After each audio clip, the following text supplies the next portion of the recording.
बाबा जी की प्यारी साध संगत जी, आप सभी को हमारे YouTube चैनल महिमा अपार में स्वागत है। राधा स्वामी जी, इस संसार का सबसे बड़ा और अटल सत्य क्या है?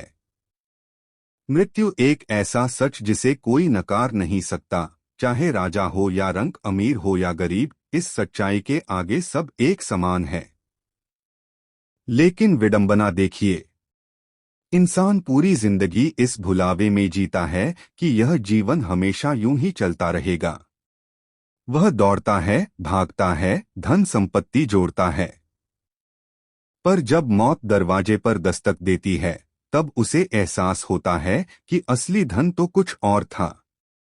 हम सब जानते हैं, जो इस धरती पर जन्म लेता है, उसे एक ना एक दिन जाना ही होता है। फिर भी हम इस सच से आंखें चुराते रहते हैं। जब कोई हमारे बीच से चला जाता है, तो हम उसे पूरे सम्मान के साथ अंतिम यात्रा पर ले जाते हैं। लेकिन क्या आपने कभी इस अंतिम यात्रा की हर एक रस्म के पीछे छुपे गहरे रहस्यों को समझने की कोशिश की है? शव को अकेला क्यों नहीं छोड़ा जाता? मृतदेह को नए वस्त्र क्यों पहनाए जाते हैं? राम नाम सत्य है, यह उद्घोष क्यों किया जाता है? रास्ते में मखाने और सिक्के क्यों फेंके जाते हैं? शव यात्रा के आगे मटकी फोड़ने का क्या रहस्य है? श्मशान से लौटते वक्त पीछे मुड़कर क्यों नहीं देखा जाता? अस्थियों को 3 दिन बाद ही क्यों एकत्र किया जाता है? महिलाओं का श्मशान घाट जाना क्यों वर्जित माना गया? शिशुओं को जलाने की बजाय दफनाया क्यों जाता है? मृत्यु के बाद घर में पूजा पाठ कुछ दिन तक क्यों रोका जाता है? यह सब यूं ही नहीं होता। हर परंपरा, हर क्रिया के पीछे एक गहरी आध्यात्मिक सोच है, जो केवल उन लोगों को समझ आती है जो जीवन के पार देखना सीख जाते हैं। क्या आप जानना चाहेंगे इन सवालों के जवाब? तो जुड़िए हमारे साथ, क्योंकि आगे आने वाली वीडियो में हम इन रहस्यों से पर्दा उठाएंगे। तो आइए साध संगत जी, आज की इस विशेष वीडियो में हम एक ऐसे विषय पर बात करेंगे जो न सिर्फ हमारी जिंदगी से जुड़ा है, बल्कि हमारे अस्तित्व से भी। अगर आपके मन में भी कभी यह सवाल उठा है कि मृत्यु के बाद क्या होता है या फिर क्यों निभाई जाती हैं यह सभी परंपराएं, तो आप इस वीडियो को अंत तक जरूर देखिए, क्योंकि आज हम उन सवालों के जवाब ढूंढेंगे जिनका जवाब ना विज्ञान अब तक दे पाया है और ना ही कोई तर्क। आज हम उस गहराई तक उतरेंगे जहां से हमारे जीवन और मृत्यु का असली रहस्य शुरू होता है। यह कोई काल्पनिक कहानी नहीं है, बल्कि गरुड़ पुराण, श्रीमद् भागवत गीता और प्राचीन ग्रंथों से लिए गए वे रहस्य हैं जिन्हें समझ पाना हर किसी के बस की बात नहीं। तो साध संगत जी, तैयार हो जाइए आज कुछ ऐसा जानने के लिए जो आपके सोचने के तरीके को बदल सकता है। एक ऐसी यात्रा पर निकलते हैं जो हमें मृत्यु के पार के सत्य की ओर ले जाएगी। तो चलिए बिना किसी देरी के शुरुआत करते हैं आज की इस गढ़ और गहन यात्रा की। हमारा शरीर पंचमहाभूतों अर्थात पृथ्वी, जल, अग्नि, वायु और आकाश से बना हुआ है और अंत में एक दिन इसी में मिल जाना है। इसीलिए मनुष्य कितना भी धन कमा ले, कितनी भी ख्याति अर्जित कर ले, एक दिन उसको सब कुछ यहीं छोड़कर जाना होगा। यही संसार का नियम है और इस नियम को ना कोई बदल सकता है, ना बदल पाएगा। गीता में भी श्री कृष्ण भगवान कहते हैं, जिसने जन्म लिया है उसकी मृत्यु निश्चित है और जिसकी मृत्यु हुई उसका अगला जन्म भी निश्चित है। यह चक्र निरंतर चलता ही रहता है। साध संगत जी, आपने यह कहावत तो सुनी ही होगी, यह जीवन तो नश्वर है। यानी कि हम सबको एक ना एक दिन इस मृत्यु लोक को छोड़कर जाना ही होगा। इसके बाद भी मनुष्य इस विषय पर बात करने से बचता है और मृत्यु शब्द से भी भय खाता है। शायद इसीलिए महाभारत काल में युधिष्ठिर ने यक्ष से कहा था, दुनिया का सबसे बड़ा आश्चर्य यही है कि मनुष्य रोज किसी न किसी को मरते हुए देखता है। लेकिन स्वयं अपने मरने के बारे में वह कभी नहीं सोचता, जबकि मौत तो एक दिन उसकी भी होनी ही है। साध संगत जी, पहले हम यह जानने का प्रयास करेंगे कि मृत्यु होने के बाद मृत शरीर को यानी कि शव को अकेला क्यों नहीं छोड़ा जाता। साध संगत जी, आप और हम जिस लोक में रहते हैं उसे मृत्यु लोक कहा जाता है। मृत्यु लोक में मृत्यु के बाद अंतिम संस्कार से जुड़ी ऐसी कई बातें हैं जो हम नहीं जानते। मृत्यु लोक से मृत व्यक्ति के शव को विदा करने के कुछ नियम बनाए गए हैं, जिनका आधार आध्यात्मिक होने के साथ साथ वैज्ञानिक भी है। अगर आपने गौर किया हो तो यदि किसी व्यक्ति की मृत्यु सूर्यास्त के बाद होती है तो उसके परिजन रात बीतने का इंतजार करते हैं और अगले दिन जाकर ही शव को जलाते हैं। यदि शव को रात भर रखना पड़े तो उस दौरान जानकार लोग शव को अकेले नहीं छोड़ते, बल्कि कोई ना कोई व्यक्ति शव के पास पूरी रात भर रहता है और सुबह दाह संस्कार पूर्ण होने तक शव की देखभाल करता है। साध संगत जी, पहले संक्षेप में यह जान लेते हैं कि किन परिस्थितियों में शव का दाह संस्कार नहीं करना चाहिए। गरुड़ पुराण में इस बात का भी स्पष्ट वर्णन है कि इन 3 स्थितियों में शव का दाह संस्कार उचित समय के लिए टाल देना चाहिए। पहली परिस्थिति, यदि व्यक्ति की मृत्यु सूर्यास्त के बाद होती है तो शव को रात भर घर में ही रखना चाहिए और अगले दिन सूर्योदय के बाद ही शव का दाह संस्कार करना चाहिए, अन्यथा आत्मा को सद्गति प्राप्त नहीं होती। दूसरी परिस्थिति, यदि किसी व्यक्ति की मृत्यु पंचक काल में होती है तो उस व्यक्ति के घर, परिवार, कुल या खानदान में 5 अन्य लोगों की भी मृत्यु हो सकती है। इसलिए धर्मशास्त्र के ज्ञानी इस समस्या के समाधान के रूप में आटे या पवित्र सूखी घास से 5 पुतले बनाते हैं और उन्हें शव के साथ ही अर्थी पर रखकर पूरे विधि विधान से पंचक दोष समाप्त करते हैं। इसके बाद ही अंतिम संस्कार किया जाता है। पंचक काल में अंतिम संस्कार किए जाने से आत्मा को मोक्ष प्राप्त नहीं हो सकता। तीसरी परिस्थिति, शव का अंतिम संस्कार तब नहीं करना चाहिए जब मृत व्यक्ति का पुत्र मुखाग्नि देने के लिए उपस्थित न हो और वह यात्रा करके पहुंचने वाला हो। पुराणों में इस बात को बहुत ही महत्वपूर्ण माना गया है कि यदि मुखाग्नि पुत्र के हाथों से दी जाए तो आत्मा को सद्गति प्राप्त होती है। साथियों, अब बिना देर किए यह भी जान लेते हैं कि मृत्यु के बाद शव को अकेला क्यों नहीं छोड़ना चाहिए। इसके पीछे क्या मान्यताएं और वैज्ञानिक तथ्य हैं। मृत्यु के बाद आत्मा 13 दिनों तक घर में निवास करती है। गरुड़ पुराण में बताया गया है कि मृतक का शव पूजनीय हो जाता है। ऐसे में दाह संस्कार से पहले शव को अकेला नहीं छोड़ा जाना चाहिए, अन्यथा यह आत्मा का अपमान होता है। गरुड़ पुराण में यह भी लिखा है कि यदि शव को चींटियां, कीड़े मकोड़े, कुत्ते या बिल्ली इत्यादि से हानि होती है तो ऐसे ही कष्ट आत्माओं को यमलोक के मार्ग में भी झेलने पड़ते हैं। इसलिए परिवारजनों की यह जिम्मेदारी बनती है कि मृतक के शरीर की सुरक्षा करें। रात के समय तामसिक शक्तियां अधिक प्रबल होती हैं। जब शरीर से आत्मा निकल जाती है तो शरीर निर्जीव हो जाता है। ऐसी स्थिति में अन्य बुरी शक्तियां शरीर को अपने वश में करने का प्रयास कर सकती हैं। इसकी संभावना को खत्म करने के लिए किसी व्यक्ति का मृतक के शरीर के पास रहना आवश्यक होता है। यदि वैज्ञानिक कारण की बात करें तो विज्ञान कहता है कि जिस क्षण आत्मा शरीर को छोड़कर अलग होती है उसी क्षण से शरीर का क्षय शुरू हो जाता है।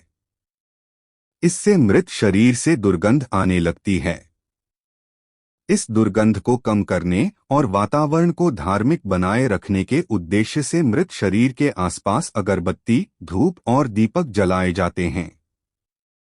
ऐसा करने की जिम्मेदारी उस व्यक्ति की होती है जो शव की देखभाल करता है।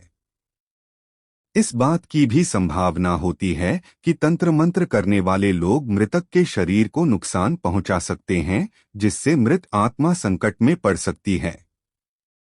इसलिए किसी भी तांत्रिक को मृत शरीर के पास नहीं आने देना चाहिए। साथियों, गरुड़ पुराण में भगवान विष्णु और पक्षीराज गरुड़ के बीच की बातचीत का वर्णन है।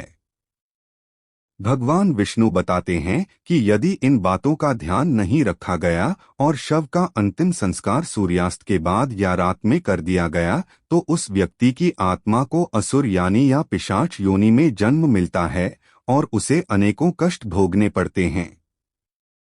व्यक्ति की मृत्यु और दाह संस्कार का समय कितना महत्वपूर्ण होता है, यह आप महाभारत काल की घटना से समझ सकते हैं। भीष्म पितामह बाणों की शैया पर लेटे हुए सूर्य के दक्षिणायन से उत्तरायण में आने का इंतजार कर रहे थे। इसके बाद ही उन्होंने अपना शरीर त्याग क्यों की? उत्तरायण काल में मृत्यु से आत्मा को सद्गति प्राप्त होती है। इसी कारण यदि कोई व्यक्ति रात में मर जाए तो ऐसी स्थिति में शव को रात भर घर पर ही रखा जाता है। सुबह का इंतजार किया जाता है और मृत शरीर को एक भी पल के लिए अकेला नहीं छोड़ा जाता। कोई ना कोई व्यक्ति हमेशा शव की रखवाली के लिए मौजूद रहता है। साथियों, यही कारण है कि शव को अकेला नहीं छोड़ा जाता। साध संगत जी, अब हम जानेंगे कि मृतक को नए कपड़े क्यों पहनाए जाते हैं। दोस्तों, जैसे कि हम आपको ऊपर बता चुके हैं कि सनातन हिंदू धर्म में दाह संस्कार से जुड़े ऐसे कई नियम हैं जिन पर विज्ञान ने भी अपनी राय दी है। इन्हीं नियमों में से एक नियम यह भी है मृतक को नए कपड़े पहनना। हम में से बहुत से लोगों के मन में यह सवाल आता होगा कि मृत व्यक्ति की चिता में आग लगाने से पहले नए कपड़े क्यों पहनाए जाते हैं। यदि नए कपड़े न पहनाए जाएं तो आत्मा का क्या होगा? आत्मा का कपड़े से क्या संबंध होता है?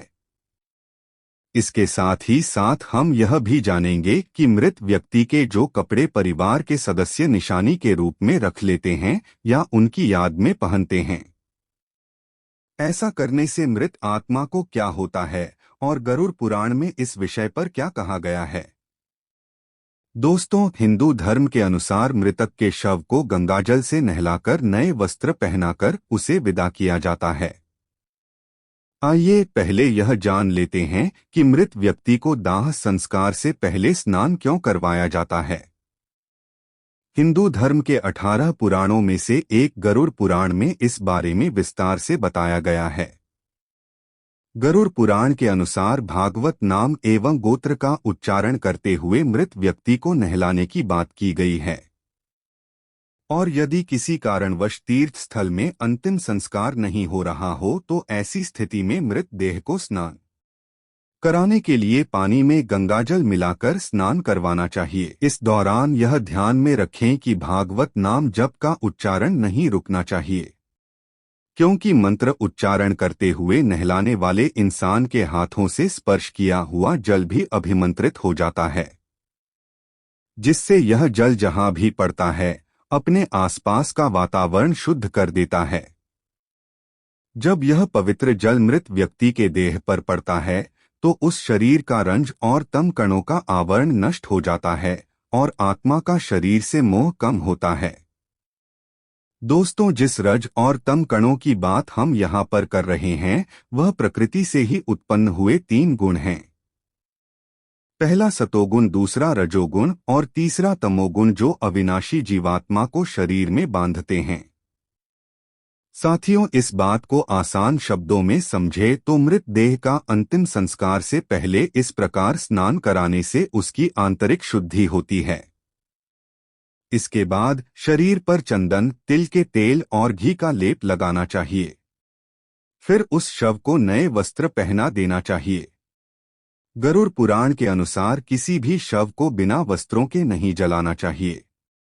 मृतक के शरीर को वस्त्र से पूरी तरह ढक देना चाहिए और इस बात का विशेष रूप से ध्यान रखना चाहिए कि मृतक के वस्त्र नए हो, शुद्ध हो और सफेद रंग के हो।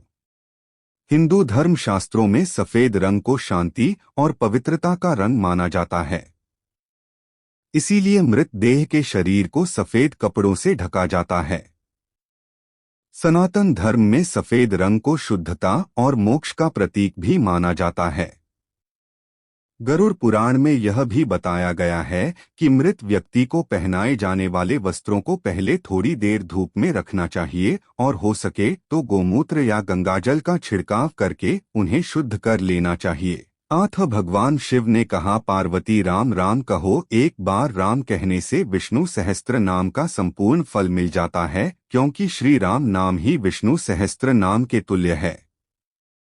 इस प्रकार शिव जी के मुख से राम इस 2 अक्षर के नाम का विष्णु सहस्त्र नाम के समान सुनकर राम नाम का जप करके पार्वती जी ने प्रसन्न होकर शिव जी के साथ भोजन किया। भगवान शिव पार्वती जी से कहते हैं, पार्वती श्री राम नाम का जाप जागृत, स्वप्न और सुषुप्ति इन तीनों अवस्थाओं में करना चाहिए। पार्वती, मैं भी इन्हीं मनोरम राम नाम में रहता हूँ। भक्तों, अब जानेंगे राम का अर्थ क्या है। राम का अर्थ है प्रकाश, किरण एवं आभा। जैसे शब्दों के मूल में राम है। रा अक्षर का अर्थ है आभा और मा अक्षर का अर्थ है मैं या मेरा। तो राम शब्द का अर्थ हुआ मेरे भीतर का प्रकाश अथवा मेरे हृदय में प्रकाश। धर्म ग्रंथों में यह भी बताया गया है कि जिस तरह मृत्यु एक अटल सत्य है, ठीक उसी तरह इस संसार में राम का नाम भी सर्वथा सत्य है। दोस्तों, अंतिम यात्रा के दौरान राम नाम सत्य है का नारा लगाने का मतलब मृतक को सुनाना नहीं होता, बल्कि इसका उद्देश्य चल रहे परिजनों और मित्रों को यह समझाना होता है कि जिंदगी में और जिंदगी के बाद भी केवल राम नाम ही सत्य है, बाकी सब व्यर्थ है। महाभारत में भी राम नाम की महिमा के ऊपर एक प्रसंग मिलता है जिसमें युधिष्ठिर यह बताते हैं कि अंतिम यात्रा के दौरान राम नाम सत्य का नारा क्यों लगाया जाता है। जब मृतक के शरीर को श्मशान ले जाया जाता है, तब उसके पीछे चल रहे लोग राम नाम सत्य है बोलते हैं, परंतु जब मृतक का संस्कार समाप्त हो जाता है और वह पंच तत्व में विलीन हो जाता है, इसके बाद साथ गए लोग जब वापस आते हैं तो वे राम नाम को भूलकर अपनी अपनी दुनिया में व्यस्त हो जाते हैं और उसकी संपत्ति को प्राप्त करने के लिए आपस में लड़ने लगते हैं। इसके आगे युधिष्ठिर कहते हैं कि हर मनुष्य अपने जीवन में कभी ना किसी की अंतिम यात्रा में अवश्य जाता है और राम नाम सत्य है का नारा लगाता ही है, परंतु श्मशान घाट के बाहर आते ही वह इस सत्य को भूल जाता है। मनुष्य इतनी बड़ी सच्चाई को प्रत्यक्ष देखकर भी स्वीकार क्यों नहीं करता। इस बात से बढ़कर इस दुनिया में आश्चर्य और क्या हो सकता है। साध संगत जी, आप सोच रहे होंगे कि केवल राम का नाम ही सत्य क्यों है। ऐसा इसलिए है क्योंकि जब राम नाम का जाप किया जाता है तब मृतक की आत्मा को मुक्ति मिलती है। ऐसा माना जाता है कि अंतिम यात्रा के दौरान राम का नाम बोलने से मृतक जन्म और मृत्यु के चक्र से मुक्त हो जाता है और उसे श्री हरि के चरणों में स्थान मिलता है। इतना ही नहीं, शास्त्रों में यह भी बताया गया है कि राम नाम जपने से मनुष्य के मन में बुरे विचारों का आना बंद हो जाता है। इसके प्रभाव से मनुष्य बुरे कर्म करना छोड़ देता है और सत्य के मार्ग पर चलने लगता है। राम नाम का जाप करने से मृतक के परिवार वालों को भी मृतक को भूलने में मदद मिलती है। जब भी किसी प्रिय की मृत्यु होती है तो लोग काफी निराश हो जाते हैं। ऐसी स्थिति में एक राम नाम ही वह मंत्र है जो उन्हें दुख की गड्डी से बाहर निकालने में मदद करता है। साथियों, आपको और राम का नाम एक सामान्य नाम जैसा लग सकता है, लेकिन जब आप इस शब्द को रामायण के संदर्भ से देखेंगे तो राम नाम बहुत विस्तृत हो जाता है।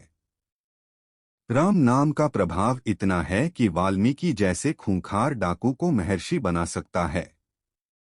ऐसी मान्यता है कि महर्षि वाल्मीकि पहले रत्नाकर नाम के खूंखार डाकू थे। वाल्मीकि का जन्म लोभी प्रजाति में हुआ था। बाल्यावस्था में ही एक भीलनी ने उन्हें चुरा लिया था और भील समाज में ही उनका लालन पालन हुआ। भील परिवार के लोग जंगल के रास्ते से गुजरने वाले लोगों को लूटते थे। रत्नाकर ने भी अपने परिवार के साथ डकैती और लूटपाट का काम करना शुरू कर दिया। मान्यता है कि एक बार साधुओं की एक मंडली जंगल से गुजर रही थी। रत्नाकर ने साधुओं को लूटने और उनकी जान लेने का प्रयास किया, लेकिन साधुओं के तेजस्वी प्रभाव में आने के बाद उनमें बदलाव आया। उन्होंने अपने कर्मों के लिए माफी मांगी और साधुओं से अपने उद्धार का मार्ग बताने का आग्रह किया। साधुओं ने उन्हें तमसा नदी के तट पर राम नाम का जाप करने को कहा। दोस्तों, केवल राम नाम के जाप से उनके जीवन में ऐसा परिवर्तन हुआ कि वे त्रिकालदर्शी हो गए और श्री राम के जन्म से पहले ही उन्होंने 24,000 श्लोकों में रामायण की रचना कर दी। साथियों, तो यह थी हमारे राम नाम की महिमा। हमने अब तक समझा कि कैसे राम का नाम आपको भवसागर से पार कर सकता है। आइए साथियों, अब जानते हैं शव यात्रा में मखाने और सिक्के क्यों फेंके जाते हैं। दोस्तों, मखाना फेंकने का कारण है समाज को शिक्षा देना कि यह अहंकार त्यागने का समय है। मृत व्यक्ति को सामने देखकर समाज यह सीखे। मखाना को सांकेतिक रूप में इस्तेमाल किया जाता है, क्योंकि जिस तरह से मखाना बाहर से फुला हुआ होता है और दबाव डालने पर सिकुड़ जाता है, ठीक उसी तरह व्यक्ति जब जिंदा होता है तो कई चीजों के लिए बाहर से घमंडी हो जाता है, लेकिन मरने के बाद वह एक लाश बनकर रह जाता है। सिक्का फेंक कर यह संदेश दिया जाता है कि जो इंसान जिंदगी भर उसके पीछे भागता रहा है, वह मरने के बाद अपने आसपास सैकड़ों सिक्के होते हुए भी उन्हें उठा नहीं सकता। हिंदू शास्त्रों के अनुसार मृत्यु के बाद व्यक्ति की आत्मा परमात्मा में लीन हो जाती है, इसलिए शव यात्रा देखना शुभ माना जाता है। शास्त्रों के अनुसार किसी की अंतिम विदाई देखने से व्यक्ति को पुण्य की प्राप्ति होती है। शव यात्रा के महत्व को गरुड़ पुराण में इस तरह लिखा गया है कि यदि कोई व्यक्ति किसी मृत व्यक्ति को कंधा देता है तो उस व्यक्ति को एक यज्ञ के बराबर का पुण्य मिलता है। मृत व्यक्ति को कंधा देता है तो उस व्यक्ति को एक यज्ञ के बराबर का पुण्य मिलता है। साध संगत जी, अब हम जानेंगे कि मृत व्यक्ति को श्मशान ले जाते समय उसकी अर्थी के आगे एक व्यक्ति मटके में क्या लेकर चलता है, जिसका संबंध मृत व्यक्ति की शादी के फेरों से कैसे होता है। इसके बाद आप जानेंगे कि मुखाग्नि देने से पहले पानी से भरे मटके को गिराकर तोड़ा क्यों जाता है तथा शव को जलाते समय उसके सिर पर डंडा क्यों मारा जाता है। साथियों, मृत्यु लोक में जन्म लेने वाले हर जीव जंतु को एक समय के बाद यह लोक छोड़ना ही पड़ता है। उनकी मृत्यु जन्म लेने के साथ ही निश्चित हो जाती है। यही पृथ्वी लोक का सबसे बड़ा सत्य है। प्राणी की आयु क्षण प्रति क्षण घटती रहती है, लेकिन कितनी बड़ी विडंबना है कि मनुष्य इस सत्य को जानकर भी महसूस नहीं कर पाता। हर व्यक्ति को कल आने की उम्मीद बनी रहती है। हिंदू धर्म में व्यक्ति की मृत्यु के बाद शव का दाह संस्कार किया जाता है। हिंदू धर्म में जन्म से लेकर मृत्यु तक 16 संस्कार होते हैं और इनमें से सबसे अंतिम संस्कार है दाह संस्कार, जो व्यक्ति के मरने के बाद उसके परिजनों द्वारा किया जाता है। इस संस्कार के अंतर्गत वेदों में कई नियम बताए गए हैं जो मान्यता अनुसार आत्मा को मुक्ति दिलाने के लिए जरूरी होते हैं। यह नियम बड़े विचित्र हैं। अधिकतर लोगों को इसकी सही जानकारी नहीं होती और अगर होती भी है तो आधी अधूरी। गरुड़ पुराण में बताए गए यह केवल मान्यताएं नहीं है, बल्कि इनका आधार आध्यात्मिक और वैज्ञानिक दोनों ही है। आजकल लोग इन रीति रिवाजों के पीछे छुपे कारण को नहीं जानना चाहते और जो जानना चाहते हैं उन्हें सही जानकारी उपलब्ध नहीं हो पाती। आज हम आपको अंतिम संस्कार से जुड़े कुछ अजीबोगरीब नियम, ऐसा करने से कपड़ों के माध्यम से मृत व्यक्ति के शरीर के चारों ओर एक पवित्र कवच बन जाता है जो शव को बुरी शक्तियों के संपर्क में आने से बचाता है। साथ ही साथ ऐसा माना जाता है कि मृतक यमलोक की नई यात्रा पर जा रहा है। ऐसे में नए वस्त्र पहनकर ही उसे विदा किया जाना चाहिए। इसके बाद अंतिम संस्कार की विधि को आगे बढ़ाते हुए मृत देह को चिता पर रख दिया जाता है और उसके ऊपर पुष्प, चंदन और 5 प्रकार की पवित्र लकड़ियों को रखकर मुखाग्नि दे दी जाती है। दोस्तों, दाह संस्कार के बाद अस्थियों की राख एवं अस्थियों को गंगा आदि पवित्र नदियों में प्रवाहित कर देना चाहिए।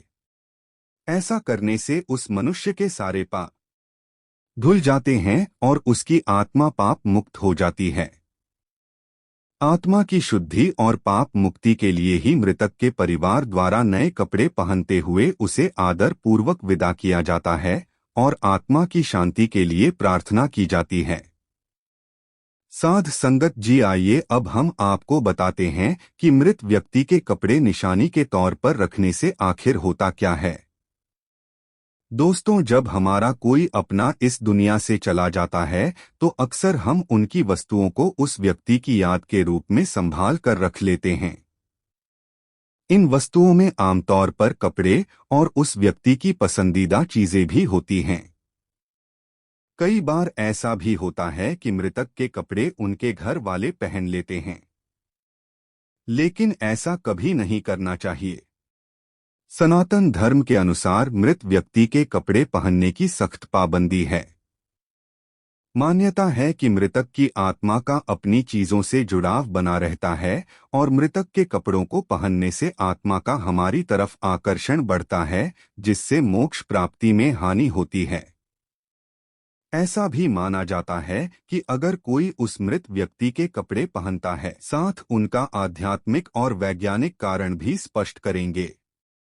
दोस्तों, आज देखने को मिलता है कि हम में से कई लोग अपनी पुरानी मान्यताओं को अंधविश्वास मानते हैं और वैज्ञानिक तर्क देकर धर्म के किसी भी उल्लेख को नजरअंदाज कर देते हैं। पतली रस्सी में बंधी मटकी और उससे निकलता हुआ धुआं आपने भी हिंदू शव यात्राओं में देखा होगा। इस मटकी को हाथ में पकड़कर मृतक का कोई परिजन शव यात्रा में सबसे आगे चलता है। फिर श्मशान घाट पहुंचकर इसी मटकी की अग्नि को घास पर रखकर सुलगा दिया जाता है और इसी से मृतक का दाह संस्कार किया जाता है। यानी कि घर से लाई गई इस अग्नि से मृतक का शरीर जलाया जाता है। मृतक के घर से लाई गई अग्नि से ही अंतिम संस्कार करने के पीछे एक खास वजह है। दरअसल दूल्हा दुल्हन जिस अग्नि के फेरे लेकर वैवाहिक जीवन में प्रवेश करते हैं, उस अग्नि को मंत्रों उच्चारण से घर में स्थापित कर दिया जाता है। अनजान व्यक्ति इसी अग्नि का उपयोग घर, यज्ञ, पूजन इत्यादि में पूरे जीवन करता है। यहाँ तक कि मरने के बाद भी इसी अग्नि से ही दाह संस्कार किया जाता है।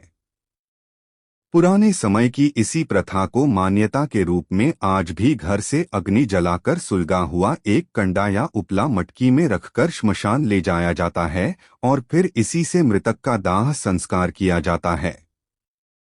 आइए अब बात करते हैं कि मुखाग्नि देने से पहले पानी से भरे मटके को गिराकर तोड़ा क्यों जाता है। दोस्तों, अंतिम संस्कार के दौरान शव को चिता पर लिटाकर मृत व्यक्ति का पुत्र या कोई अन्य परिजन पानी से भरा घड़ा अपने कंधे पर रखकर चिता के चारों तरफ परिक्रमा करता है। इस घड़े में एक छेद होता है जिससे पानी निरंतर गिरता रहता है। परिक्रमा करने के बाद यह घड़ा जमीन पर गिराकर तोड़ दिया जाता है, जिसके बाद ही शव को अग्नि दी जाती है। आइए जानते हैं ऐसा करने का धार्मिक और वैज्ञानिक क्या कारण है। दोस्तों, शास्त्रों के अनुसार हर चीज नश्वर है। सजीव से लेकर निर्जीव तक सभी एक निश्चित समय पर नष्ट हो जाते हैं। हिंदू धर्म के अनुसार जीवन एक छेद वाले घड़े की तरह है, जिसमें आयु रूपी पानी हर पल टपकता रहता है और ऐसे ही बूंद बूंद करके मटके से गिरते गिरते वह पानी कुछ ही समय में खत्म हो जाता है। ठीक वैसे ही जैसे किसी जीव की आयु भी एक निश्चित समय पर समाप्त हो जाती है। जब आयु खत्म हो जाती है तो निष्प्रभ से मोह टूट जाता है। दोस्तों, अगर आपको ऐसा लगता है कि इसके पीछे सिर्फ अंधविश्वास है, तो आपको बता दें कि ऐसा बिल्कुल भी नहीं है। दरअसल इसके पीछे एक ठोस वैज्ञानिक कारण है। पुराने समय में श्मशान घाट नहीं हुआ करते थे। ऐसे में शव को खेतों में जलाया जाता था। मटके में पानी भरकर शव के चारों ओर घूमने के पीछे वैज्ञानिक कारण यह रहता था ताकि जब शव को जलाया जाए तो आग केवल उसी क्षेत्र में रहे, आगे ना फैले। इसी वजह से परिक्रमा के दौरान पानी गिराकर वहां की जमीन को गीला किया जाता था। दोस्तों, अंतिम संस्कार से जुड़ा एक नियम और भी विचित्र है, जिसके अंतर्गत जब मृत व्यक्ति का शव चिता पर जल रहा होता है तो उसके सर पर जोर से डंडा मारा जाता है। इस क्रिया को कपाल क्रिया कहा जाता है। कपाल क्रिया जितनी विचित्र है उतनी ही महत्वपूर्ण भी है। आइए अब बताते हैं इसका आध्यात्मिक और वैज्ञानिक कारण। गरुड़ पुराण के अनुसार शव को जलाते समय यदि उसका कोई अंग शेष रह जाए तो इसे अशुभ माना जाता है। शास्त्रों के अनुसार दाह संस्कार की क्रिया से मृत व्यक्ति का अगला जीवन प्रभावित हो सकता है।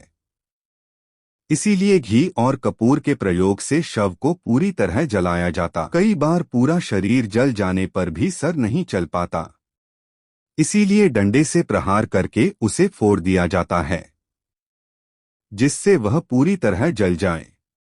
डंडे से प्रहार खोपड़ी के बीचों बीच किया जाता है, जहां पर ब्रह्मरंध्र होता है। धार्मिक मान्यताओं के अनुसार जिस व्यक्ति का ब्रह्मरंध्र भेज दिया जाता है तो उसे स्वर्ग मिलता है। कभी कभी यह भी संभव है कि अंतिम संस्कार के समय यदि खोपड़ी पूरी तरह न जले तो तांत्रिक इसे अपने साथ ले जाकर तंत्र क्रियाओं में इसका उपयोग करते हैं। ऐसे में मृत व्यक्ति की आत्मा को बहुत कष्ट पहुंचता है और मृतक के परिवार पर भी संकट आता है। दोस्तों, अब आपको बताते हैं कि सर पर डंडा मारने के बारे में विज्ञान क्या कहता है। विज्ञान के अनुसार खोपड़ी की हड्डी इतनी मजबूत होती है कि उसे आग में पूरी तरह जलकर राख होने में बहुत समय लगता है। ऐसे में उसके अंजला रह जाने की काफी संभावना होती है। कभी कभी कोई जंगली जानवर उस बचे हुए हिस्से को अपने साथ ले जाता है। वे इसे कहीं भी फेंक देते हैं, जिससे पर्यावरण प्रदूषित होता है। इसी कारण से शव को पूरी तरह जलाने के लिए सर पर डंडा मारकर फोड़ दिया जाता है। ऐसा माना जाता है कि शव यात्रा देखना सुखद एवं मंगलमय भविष्य का सूचक है। मान्यता यह भी है कि यदि काम पर जाते समय शव यात्रा दिख जाए तो अधूरे काम पूरे होने की संभावनाएं बनने लगती हैं। दुखों का नाश और सुखी जीवन का आगाज होता है। जो आत्मा शरीर से तुरंत निकली होती है वह अपनी अर्थी के साथ चल रही होती है और जो उसे प्रणाम करता है उसे आशीर्वाद देती है, जिससे व्यक्ति के पुण्य बढ़ते हैं। साथियों, यह थे हमारे अंतिम संस्कार के कुछ खास नियम जिनका पालन करना जरूरी होता है।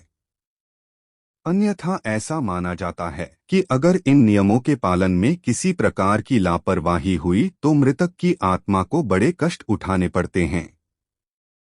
इसी कड़ी में यह भी बताया गया है कि दाह संस्कार करने के बाद उसके परिजनों में से किसी को भी पीछे मुड़कर श्मशान घाट की तरफ नहीं देखना चाहिए। साथियों, गरुड़ पुराण में भगवान विष्णु ने पक्षीराज गरुड़ को मृत्यु लोक के रहस्य, मरणोपरांत आत्मा की गति, प्राणियों की मृत्यु इत्यादि के बारे में सब विस्तार से बताया है। मृत व्यक्ति के शरीर को छोड़ने के बाद आत्मा कब कितने समय कहाँ रहती है, इस बारे में बताते हुए भगवान विष्णु ने यह भी बताया है कि किसी व्यक्ति का दाह संस्कार करने के बाद उसके परिजनों अर्थात परिवार वालों को श्मशान घाट की ओर पीछे मुड़कर कभी नहीं देखना चाहिए। असल में दाह संस्कार करने के बाद शरीर तो जल जाता है लेकिन आत्मा का अस्तित्व रहता है। गीता में भी यही बताया गया है कि आत्मा को कोई शस्त्र काट नहीं सकता, आग जला नहीं सकती, जल गीला नहीं कर सकता और वायु सुखा नहीं सकती। यही आत्मा शरीर के जन्म से लेकर मृतक के अंतिम संस्कार तक के सारे कर्मों को खुद अपनी आंखों से देखती है। गरुड़ पुराण में आगे बताया गया है कि आत्मा का अपने स्वजनों के साथ मोह बना रहता है। आत्मा के मोहग्रस्त होने पर व्यक्ति की आत्मा अपने परिजनों के आसपास ही भटकती रहती है। इस स्थिति में मृतक की आत्मा को मुक्ति मिलने में काफी कठिनाई होती है। इसीलिए ऐसी स्थिति में इस मोह का टूटना बहुत जरूरी है, क्योंकि अगर ऐसा नहीं हो तो मृतक की आत्मा का परलोक गमन नहीं हो पाता और वह प्रेत योनि में ही बंधकर रह जाती है। मृतक की आत्मा और परिजनों के मध्य इस मोह को तोड़ने के लिए यह स्पष्ट आदेश है कि दाह संस्कार के बाद कोई भी स्वजन पीछे मुड़कर ना देखें, तो वह उस व्यक्ति से जुड़ी यादों से बाहर नहीं आ पाता है। इसीलिए अगर हम किसी मृत व्यक्ति का सामान अपने इस्तेमाल में लाते हैं तो यह हमें मानसिक रूप से कमजोर बनाता है, क्योंकि हम उस व्यक्ति के ना होने के दुखद क्षण को भूल नहीं पाते और वह व्यक्ति हमें बार बार याद आता रहता है। इसीलिए कहा जाता है कि आपको मृतक की कोई भी वस्तु या कपड़े आदि उपयोग की हुई चीजें इस्तेमाल में नहीं लानी चाहिए। इन्हें हमेशा दान कर देना चाहिए। साध संगत जी, अब तक हमने जाना कि मृतक को नए कपड़े क्यों पहनाए जाते हैं और अब हम जानेंगे कि अंतिम यात्रा में राम नाम सत्य है। यह क्यों बोला जाता है। अंत में हम बताएंगे कि शव यात्रा में मृत व्यक्ति के ऊपर मखाने और सिक्के क्यों फेंकते हैं। साथियों, हिंदू धर्म में आपने देखा होगा, मृत्यु के बाद जो लोग व्यक्ति की अंतिम यात्रा में जाते हैं पूरे रास्ते भर राम नाम सत्य है, राम नाम सत्य है बोलते रहते हैं।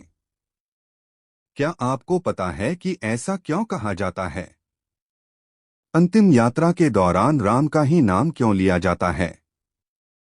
आखिर क्यों महादेव भी राम नाम की महिमा का गुणगान करते हैं? साथ ही हम यह भी देखेंगे कि कैसे राम नाम के जाप का चमत्कारिक प्रभाव आपके जीवन पर पड़ता है। कैसे राम नाम के प्रभाव से वाल्मीकि जैसे एक साधारण डाकू त्रिकालदर्शी महर्षि वाल्मीकि बन जाते हैं और रामायण जैसे महाकाव्य की रचना करते हैं।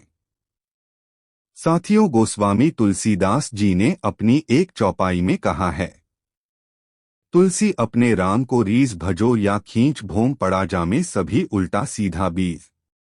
इस चौपाई का अर्थ है कि राम का नाम जैसे भी लिया जाए, चाहे प्रेम से या गुस्से से, यह ठीक वैसे ही फल देगा जैसे कि खेत में पड़ा बीज चाहे उल्टा हो या सीधा पौधा बनकर फल देता है। तुलसीदास जी से एक भक्त ने पूछा था कि जब मन भक्ति करने का नहीं करता तब भी मंत्र जाप करने से क्या फल मिलता है।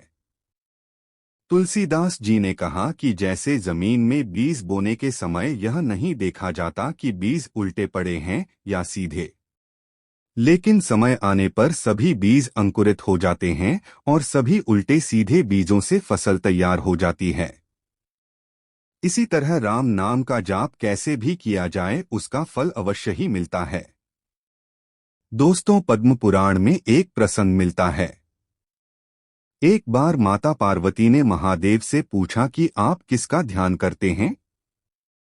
इसके उत्तर में महादेव कहते हैं, राम राम राम राम राम।